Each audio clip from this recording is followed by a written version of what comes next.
Let's learn how to make this graphic together.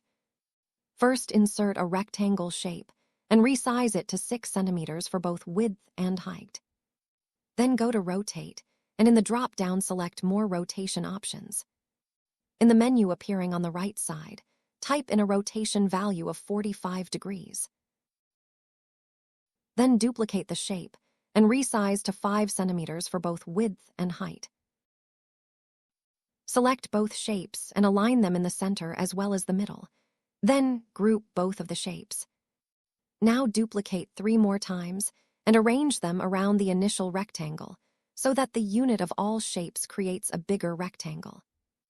Once this is done, ungroup all of the shapes. Next, select all the shapes and go to Shape Format. Go to Merge Shapes, and in the drop-down click on Fragment.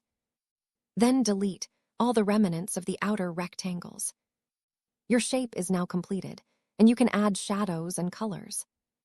For the shadows, select all shapes and add a shadow to your liking.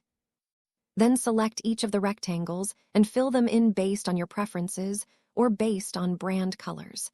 If you want to give multiple shapes the same color, select all of them before adding the color. This way you can avoid repetitive steps.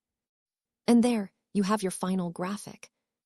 For more quick and easy tutorials like this, give us a follow, and we will be happy to make your life easier a couple of minutes at a time.